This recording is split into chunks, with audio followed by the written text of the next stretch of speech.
దీపం ఉండగా ఇల్లు చక్క పెట్టుకో అంటే ఆ చైతన్యం ఉండగా కురుపుణ్య మహోరాత్రం మంచి పనులు చేస్తూ వెళ్ళు, లేకపోతే నీ జీవుడు ఉద్ధరింపబడడం. నీ చుట్టూ ఉన్న వాళ్ళ గురించి ఎన్ని మాటలైనా చెప్పు, నేను కాదనను, మంచిదే. నా భార్య, నా భర్త, నా బిడ్డలు, నా బంధువులు, నా స్నేహితులు, నా శిష్యులు, ఇవన్నీ మంచిదే. కానీ ఇవి ఏవీ కూడా వెంటరానిది ఎప్పుడు అంటే ఒక్కసారి జీవుడు బయటికి వెళ్ళిపోయాడు అనుకోండి, ఇక అన్ని అనుబంధములు దాంతో ఆగిపోతాయి. కింవానేన ధనేన వాజికరిభి ప్రాప్తేన రాజ్యేన కిం వా పుత్ర కళత్ర మిత్ర పశుభిర్దేహేన గేహేన కిం జ్ఞాతైతక్షణభంగురం సపతిరోత్యద్యం మనోదూరత స్వాత్మార్థం గురువాక్యతో భజ భజ శ్రీ పార్వతీ వల్లభం అంటారు శంకర భగవత్పాదులు. ఒక్కసారి అందులోంచి జీవుడు బయటికి వెళ్ళిపోయాడు అనుకోండి, ఏమండి అన్నా పలకడం, అన్నయ్య అన్నా పలకడు, తమ్ముడు అన్నా పలకడు, బావగారు అన్నా పలకడు, మామయ్య గారు అన్నా పలకడు, అయ్యో మా పక్కింటి ఆయన నా స్నేహితుడు అన్నా పలకడు, మా గురువుగారు అన్నా పలకడు. అన్ని అనుబంధాలు అక్కడితో ఆ శరీరానికి పూర్తయిపోయి వెంట వచ్చేది ఏది అంటే చేసుకున్న కర్మ ఏది ఉంటుందో అదొక్కటే భుజానికి తగుల్చుకుని వెళ్ళిపోతాడు. కాయము వీడి జీవుడితి కంపిత చిత్తత నీగు చుండవో నాయనయంచు ఎడ్చు నిజ నందన నందినులైనగాని కందోగిని భస్మముల్ తొలుత దుఃఖమహంబుని సొచ్చు పత్నియున్ కాయము వీడి రారు కదా చేసిన కర్మము పుణ్యము తప్ప శంకర. చేసినదేదుందో అదొక్కటే తగల్చుకుని వెళ్ళిపోతాడు. ఏది చేశాడో అదే వచ్చే జన్మలో జీవుడికి అన్నం. వచ్చే జన్మలో నేను ఇలా పెట్టే అధికారం పొందాలంటే ఇప్పుడు పెట్టేవాడినై ఉండాలి, ఇప్పుడు పెట్టినది ఉంటే అప్పుడు పెట్టగలను, ఇప్పుడు ఇలా పెట్టిన వాడను కాకపోతే వచ్చే జన్మలో ఇలా పట్టవలసిన వాడినే కానీ ఇలా పెట్టేవాడిని కాలేదు. అదే కదా శంకర భగవత్పాదుల కనకధారా స్తోత్రం. ఏమో ఏ మహానుభావుడు ఒక్కొక్కనాడు అతిథిగా వస్తాడో, ఏ కోరిక లేనటువంటి మహాత్ముడు ఒక రోజున అనుకోకుండా ఇంటికి అతిథిగా వస్తాడు. ఊరకరారు మహాత్ములు వా రథముల ఇండ్ల కడకు వచ్చుటెలెల్లం కారణము మంగళములకు మీరొచ్చుట శుభము మాకు నిజము మహాత్మా అంటాడు దశమస్కంధంలో. పాత్రత. అటువంటి మహాపురుషుడు ఇంటికి రావడం అంటే పరమేశ్వరానుగ్రహం కలిగితే వస్తాడు. ఆయన వచ్చి అరుగు మీద కాసేపు కూర్చుని వెళ్ళిపోయాడు అనుకోండి, సేద తీరి. పాత్రత. అటువంటి వాడు, ఆయన్ని నమ్ముకున్నవాడు వచ్చి వెళ్ళిపోయాడు, ఈశ్వరుడు పరమ సంతోషాన్ని పొందుతాడు. ఇప్పుడు మనుష్య శరీరానికి ఉండేటటువంటి గొప్పతనం ఎక్కడుంది అంటే ఇది చిజ్జడ గ్రంథి అయినటువంటి కారణం చేత దీనికి ఈశ్వరుడు సృజించినప్పుడు ఎందుకు సృజిస్తాడు అంటే మొదటి కారణం చేసినటువంటి పాపము పుణ్యము దీని చేత అనుభవింపచేస్తాడు. మీరు ఈ విషయం కొంచెం గంభీరంగా ఉంటుంది, కొంచెం జాగ్రత్తగా పట్టుకోవాలి. నేను గత జన్మలో ఒక పాపం చేశాను, ఇప్పుడు నేను ఈ మనుష్య శరీరంలో ఉన్నానంటే కేవలము కోటేశ్వరరావు గారు పుణ్యాత్ముడు సిద్ధాంతం చేయడం సాధ్యం కాదు. పాపపుణ్యములు రెండు ఉంటేనే కదా మనుష్య శరీరంలోకి వచ్చాను. పాపము ఉంది, పుణ్యము ఉంది.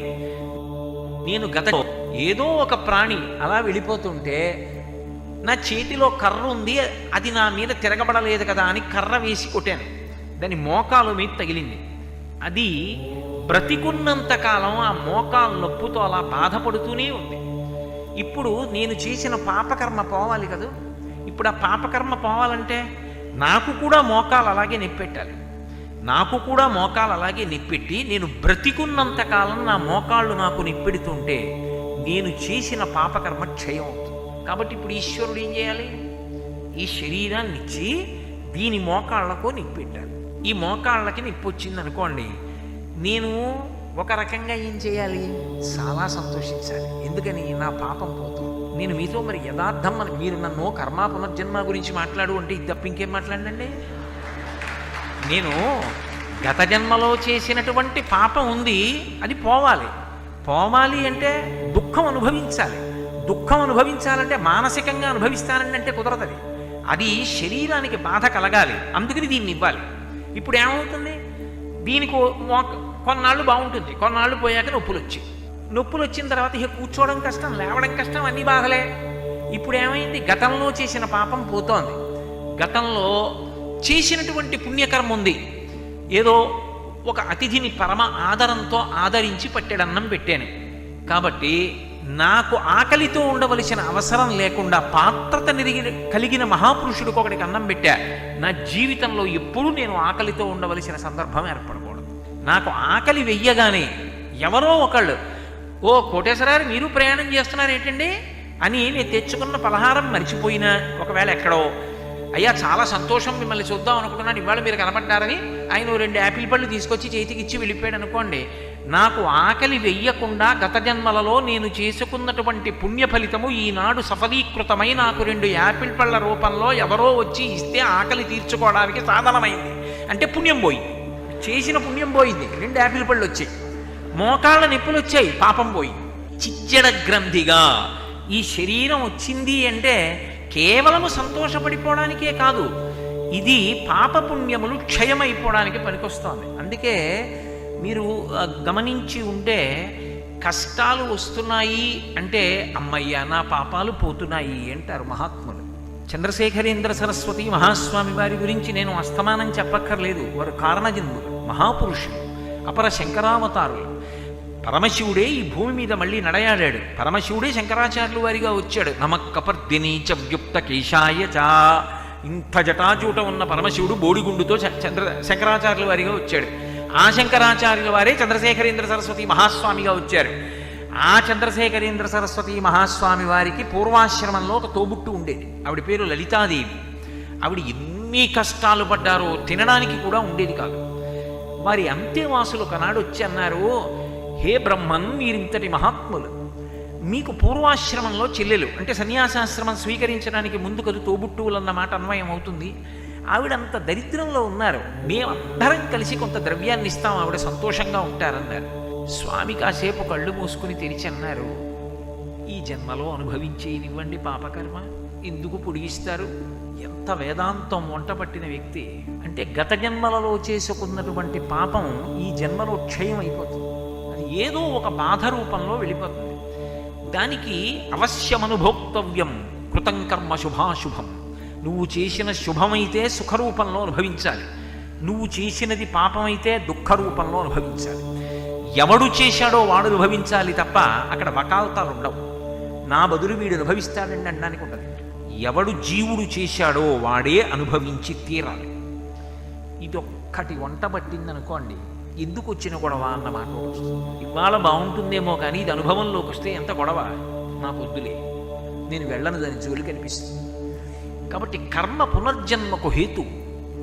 ఇందులో మీరు ఒక ప్రశ్న నన్ను వేయచ్చు, ఏమండి కేవలం పుణ్యం చేస్తే, పాపం చేయకుండా పుణ్యం ఒకటే చేసుకుంటాను, తప్పేముంది? నేను మీకు ఇందాక మనవి చేశాను కదా, దేవతా పదవులలోకి వెడతారు, మళ్ళీ తిరిగి అయిపోయిన తర్వాత మళ్ళీ మనుష్యుడిగా వచ్చేస్తారు. ఇప్పుడు ఒక ఆయన్ని బంగారు గొలుసులతో కట్టేశారు, ఒక ఆయన్ని ఇనప గొలుసులతో కట్టేశారు. బంగారు గొలుసులతో కట్టబడ్డ వ్యక్తి ఇనప గొలుసుల చేత కట్టబడ్డ వ్యక్తి వంక చూశావా నేను బంగారు గొలుసులతో కట్టబడ్డానని సంతోషిస్తున్నాడు అనుకోండి, ఏమిటిది ఆ ఆనందానికి అర్థం? ఇద్దరూ కట్టబడ్డారా లేదా? పుణ్యమైన పునర్జన్మకు హేతు, పాపమైన పునర్జన్మకు హేతు. అది చేస్తే సుఖం కోసం రావాలి. చాలా పుణ్యం చేసేసాడు అనుకోండి, ఓ 50 ఏళ్ళు దేవతా పదవిలో కూర్చోబెట్టారు అనుకోండి, అయిపోయింది. స్వామి నాకు ఆ పుణ్యం కావాలన్నాడు అనుకోండి, పుణ్యం కావాలి అంటే దాన్ని ఫలితంగా సుఖ రూపంలో అనుభవింపచేసేస్తారు, పాపానికి దుఃఖ రూపంలో అనుభవాన్ని ఇచ్చేస్తారు. ఇందులో ఒక్క విషయాన్ని మీరు బాగా జాగ్రత్తగా గమనించవలసి ఉంటుంది. ఇందులో మనుష్యునకు తాను చేసుకున్నటువంటి కర్మ కానీ, ఇప్పుడు అది అనుభవంలోకి వస్తున్నటువంటి విధానం కానీ వాడికి ఎప్పుడూ అవగాహన ఉండదు. నాకు అన్నీ తెలుసు అనుకుంటాడు, కానీ నేను గతంలో ఏ పాపం చేశాను, ఏ పుణ్యం చేశాను, ఏ పాపం ఇప్పుడు తరువుకొస్తోంది, ఏ పుణ్యం తరువుకొస్తోంది, నేను ఏ రోజు దుఃఖపడతాను, నేను ఏ రోజు సుఖపడతాను, అనుకోకుండా కష్టం ఏ రూపంలో రాబోతోంది, ఇది నాకు తెలియదు. ఎవరికి తెలుస్తుంది? భగవంతుడికి ఒక్కడికే తెలుసు. అందుకే జన్మ రెండిటి మధ్య నొక్కబడుతుంది. ఏ రెండిటి మధ్య నొక్కబడుతుంది అంటే, కాలము అనబడేటటువంటి ప్రవాహంలో అటు భగవంతుడు ఇటు చేసుకున్న కర్మ కలిపి నొక్కుతాయి. నొక్కినప్పుడు సుఖాన్నో దుఃఖాన్నో అనుభవిస్తూ ఉంటాడు. ఇద్దరు కలిసి గట్టిగా నొక్కారనుకోండి, ఊపిరి ఆడటం లేదంటే వదిలేరనుకోండి, అమ్మయ్య అనుకునే లోపల మళ్ళీ నొక్కుతున్నారనుకోండి, ఎలా ఉంటుందో ఈశ్వరుడు కర్మ రెండూ కలిపి నొక్కడం అలా ఉంటుంది. ఇది కాలమునందు జరుగుతుంటుంది. అందుకే వ్యాసుడు దేవీ భాగవతం చేస్తూ కాలోహి బలవాన్ కర్త సతతం సుఖ దుఃఖయో నరాణం పరతంత్రాణం పుణ్య పాపానుయోగత అంటాడు. నరుడు పరతంత్రుడు. ఇన్ని తెలుసు అన్నవాడికి అసలు రేపు పరమేశ్వరుడు నాకు దేన్ని ఫలితంగా ఇవ్వాలనుకుంటున్నాడు తెలియదు. ఈశ్వరుడు దేన్ని ఫలితంగా ఇద్దామనుకుంటున్నాడు ఇంకొక 10 నిమిషాల్లో తెలియదు. తెలిస్తే ఇంకంతకన్నా గొప్ప విషయం ఏముందండి లోకంలో? స్నానానికి వెడుతున్నాను అనుకుని పెడతాడు. స్నానానికి వెడుతున్నానండి అన్నవాడికి అలవాటు లేని కొత్త ప్రదేశం కాదు, కొత్త ఊరు వచ్చాడు, పై గడప ఠంగున తల మీద తగులుతాడు. ఇప్పుడు ఈశ్వరుడు వాడికి ఇంకొక 2 నిమిషాల్లో అంత దెబ్బ తగిలి తల బాధపడేటట్టుగా వాడు గత జన్మలలో చేసుకున్న పాపము యొక్క ఫలితాన్ని అనుభవింపజేయబోతున్నాడు. తెలుసా? తెలీదు. ఇంకొక అరగంటకి ఏదో గొప్ప శుభవార్త వినబోతున్నాడు. ఈ తలపోటు మరిచిపోయి అంత సంతోషపడబోతున్నాడు. తెలుసా? తెలీదు. పరతంత్రుడు. ఎవరు ఆడిస్తారు? ఈశ్వరుడు ఒక్కడే సర్వజ్ఞుడు. ఆయనకొక్కడికి తెలుసు. ఇన్ని కోట్ల జీవుల యొక్క పాపపుణ్యములన్నిటినీ కూడా ఎక్కడ చిన్న పొరపాటు లేకుండా ఆయన లెక్క కట్టుకుంటూ ఉంటాడు. ఎలా లెక్క కడతాడు? ఎక్కడో కూర్చుని అనుకోకండి. చిత్రగుప్తుడు అంటాను చూసారా? ఆయన ఎక్కడో యమధర్మరాజు గారి పక్కన కూర్చుని ఉండడు. ఇక్కడే ఊపిరి రూపంలో కూర్చుని గుప్తంగా ఖాతా రాసుకుంటూ ఉంటాడు. అందుకే చిత్రగుప్తుడు అంటే ఎవరో కాదు, భగవంతుడే. అందుకే కాంచీపురంలో చిత్రగుప్తుడికి దేవాలయం ఉంది ఇప్పటికీ. భగవానుడు కాల రూపంలో ఉండి, అందుకే భగవద్గీతలో కాల కలయతామహం అంటాడు. నేను కాలం రూపంలో ఉండి లెక్కలు కట్టుకుంటున్నానంటాడు. ఏ లెక్కలు? 2 లెక్కలు కడతాడు. ఏ శరీరంలో ఏ జీవుడు ఎంతకాలం ఉండాలి? ఈ శరీరం ఉంది, ఇందులో ఈ జీవుడు ఉన్నాడు. ఏదో పుట్టిన కొన్నాళ్ళకి మా నాన్నగారు దీనికి కోటేశ్వర శర్మ అని పేరు పెట్టారు. ఈ జీవుడు ఇందులోకి వచ్చాడు, ఎన్నాళ్ళు ఉండాలి ఇందులో? ఎవ్వరికీ తెలియదు. ఒక్క ఆయనకే తెలుసు. ఆయన ఇక్కడే కూర్చుని గుప్తంగా లెక్కెడుతూ ఉంటాడు. ఊపిరిల రూపంలో ఇస్తాడు ఆయుర్దాయాన్ని. అందుకే తన కోపమే తన శత్రువు తన శాంతమే తనకు రక్షదయ చుట్టంబవు. నేను అదే పనిగా కోప్పడుతున్నాను అనుకోండి, ఊపిరి ఎక్కువ తీసేస్తే ఆయుర్దాయం క్షీణించుకో. తన కోపం తనకి శత్రువు. కామమైనా అంతే. అప్పుడు కూడా ఊపిరి ఎక్కువగా తీస్తాడు, అప్పుడు ఆయువు క్షయం అయిపోతుంది. ప్రశాంతంగా ఉన్నాడు అనుకోండి, మెల్లగా ఊపిరి తీస్తాడు, ఎక్కువ కాలం బ్రతుకుతాడు. ఇప్పుడు ఇక్కడ కూర్చుని ఎన్ని ఊపిర్లు తీస్తున్నాడని లెక్క పెట్టేది ఎవరు? వాడు ఒక్కడే. వాడు ఇక్కడ కూర్చుని లెక్కలు పెడుతుంటాడు. వాడిక్కడ ఉన్నంతసేపు గంట మోగుతూనే ఉండాలి. దేవాలయంలో భగవద్ దర్శనం అవుతుంటే గంట మోగుతూ ఉంటుంది. ఇక్కడ ఓ గంట మోగుతుంటుంది, అనాహతము ఆగదు.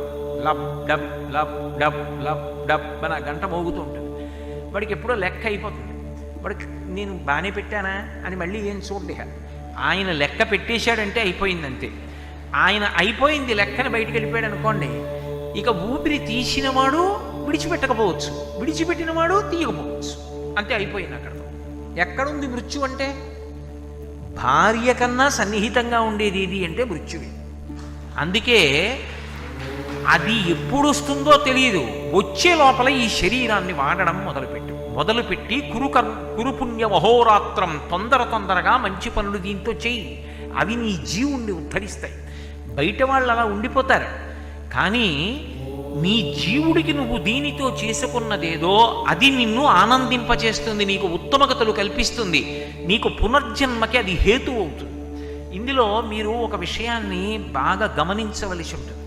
ఇందులో కర్మ అన్న మాట నేను వాడినప్పుడు శాస్త్రీయమైనటువంటి కర్మ చెయ్యండి అని అర్థం. పుణ్యకర్మ అన్న మాటకు అర్థం ఏది పుణ్యమో ఏది పాపమో అని నన్ను అడిగారు అనుకోండి, చేసిన కర్మని బట్టి ఇది పుణ్యము ఇది పాపము అని చెప్పడం కుదరదు. నేను అన్న మాట మీరు బాగా పట్టుకుంటున్నారో పట్టుకోవట్లేదు. ఈ పని ఇప్పుడు చేస్తే ఇది పుణ్యం అండి అని చెప్పడం కుదరదు. ఈ కార్యం ఇప్పుడు చేస్తే ఇది పాపం అండి అని చెప్పడము కుదరదు. కత్తి పట్టుకోవడం తప్పు అని అంటాను. ఎవరి విషయంలో? దొంగ కత్తి పట్టుకుని నా వెంట పరిగెత్తుకొస్తున్నాడు. నేను బాబోయ్ వీడు పొడి చేస్తాడని చెప్పి పరిగెత్తుకుంటూ పోతున్నాను. ఆ వస్తున్న దొంగ పరిగెత్తుకొస్తూ వస్తూ ఓ రాయి తన్నుకు పడిపోయాడు. పడిపోవడంలో కత్తి అంత దూరం వచ్చి పడింది. ఇప్పుడు ఆ కత్తి నేను పట్టుకున్నాను, రారా దగ్గరికి అన్నాను. వాడు పరిగెడుతున్నాడు. నేను వాడిని పొడవను, వాడు పారిపోతే నాకు చాలు. ఇప్పుడు కత్తి దొంగ దగ్గర ఉంటే నేను పరిగెత్తాను, కత్తి నా దగ్గర ఉంటే దొంగ పరిగెత్తాడు. ఇప్పుడు పుణ్యం ఎవరిది, పాపం ఎవరిది? అంటే కత్తి చేతిలో ఉండడం పుణ్యం కాదు, వాడి చేతిలో ఉంటే అది ఇంకొకడికి భయహేతు, పాపకర్మ. నా చేతిలో ఉంటే ఆత్మరక్షణ, నేను వాడిని చంపే ఉద్దేశం నాకు లేదు, నేను చంపను, పుణ్యానికే పనికొచ్చింది. అందుకే కర్మ తజ్జడం అంటారు రమణ భగవానులు. కర్మ కర్మగా కాదు ఫలితాన్ని ఇచ్చేది, కర్మ కన్నా కూడా ఏది ఫలితం అంటే మీ భావన ప్రధానం. మీరు ఏ భావనతో అది చేస్తున్నారు? ఒక రక్షక భటుడు ఉంటాడు, మనం వీధిలో వెళుతుంటే సైనికులు ఉంటారు, సైనికులు తుపాకీ పట్టుకుంటారు. అవి మామూలు తుపాకులు కావు, ఏదో నిమిషానికి ఇన్ని 100 గుళ్ళు వర్షించేస్తాయి. అంతంత తుపాకులు పట్టుకుని చంపేస్తారు కొంతమందిని. ఇప్పుడు ఆయనకి పాపం వచ్చిందా? రాదు. ఆయన దేశరక్షణ చేస్తున్నాడు, దేశాన్ని కబళించే ప్రయత్నం చేసినటువంటి శత్రువుల్ని హతమారుస్తున్నాడు, తన ప్రాణాలని పణంగా పెడుతున్నాడు, ఆయన కర్తవ్యతానిష్టతో ఉన్నాడు, ఆయనకి దోషం రాలేదు ఆయుధం పట్టుకుంటే. ఒక పోలీసు వీధిలో తుపాకీ పట్టుకుని ఎడతాడు, ఆయన తుపాకీ పట్టుకుని ఎడుతుంటే మనందరం సంతోషంగా ఉంటాం, అమ్మయ్య మన జోలికి ఎవడు రాడు, మన పని మనం చేసుకోవచ్చు. అదే ఒక దొంగ చేత్తో తుపాకీ పట్టుకుని ఎడుతున్నాడు అనుకోండి, ఇంట్లోకి పోయి తలుపులు వేసుకుంటాం. ఇప్పుడు తుపాకీది తప్ప కత్తిది తప్ప? కత్తిది కాదు, తుపాకీది కాదు, పట్టుకున్నవాడి భావన ఎందు తప్పు.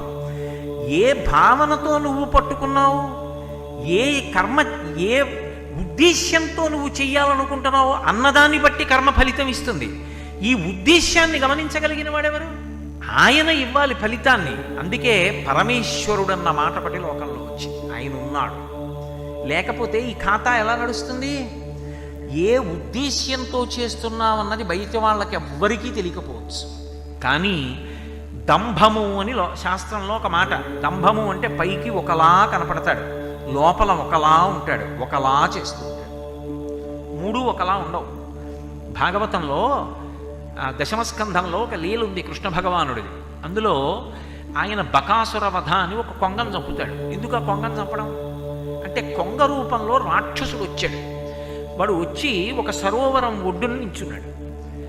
కొంగ తెల్లగా ఉంటుంది, చక్కగా నీటిలో ఒంటికాలు మీద నిలబడుతుంది. ఆ 2 చంపుటములను పైకెత్తి ఏదో భగవద్ధ్యానం చేసుకుంటున్న దానిలా అర్ధనిమీలిత నేత్రాలతో ఉంటుంది. ఇప్పుడు నేను దూరం నుంచి నా మనవడికి కొంగని చూపించి దాన్ని నమ్మచ్చా? కుక్కలా కరుస్తుందా, అది ఏమైనా చేస్తుందా అంటే, తాతగారండి అది ఒంటికాలు మీద నించుంది, నీటిలో నించుంది, జపం చేస్తోంది, ఎవరినీ చూసి దాని ముఖంలో ఏ భావన లేదు, పరమసాత్వికమైన ప్రాణి తాతగారండి అంటాడు. అమాయకుడు కనుక అది అలా ఉంటుంది. కానీ చేప నీటిలో దగ్గరికి ఎప్పుడు వస్తుందని చూస్తుంటాడు. దగ్గరికి చేప రాగానే సటుక్కును పట్టుకుంటుంది, చంపుటాల మధ్యలో పట్టుకుని ఎగిరిపోతుంది. అందుకే కొంగ జపం అని లోకంలో ఒక పేరు. పైకి ఒకలా ఉంటాడు, లోపల ఒకలా ఉంటాడు. నువ్వు పైకి ఎలా ఉన్నా లోపల ఎలా ఉన్నావో చూడగలిగిన వాడు పరమాత్మ. నా భార్యకు కూడా తెలియదు, నేను ఏం మాట్లాడుతున్నానో అది చూసి ఓహో ఈయన ఇంత పవిత్రుడా అనుకుంటుంది. కానీ నేను లోపల ఎవరు అన్నది ఎవరికి తెలుసు? ఆయనకు ఒక్కడికే తెలుసు. అందుకే నేను చేసేటటువంటి కర్మ వెనక ఉన్నటువంటి భావన ఏదో ఆయన పసిగట్టగలడు. పసిగట్టి దాని వలన పాపపుణ్యములను అనుగ్రహిస్తాడు.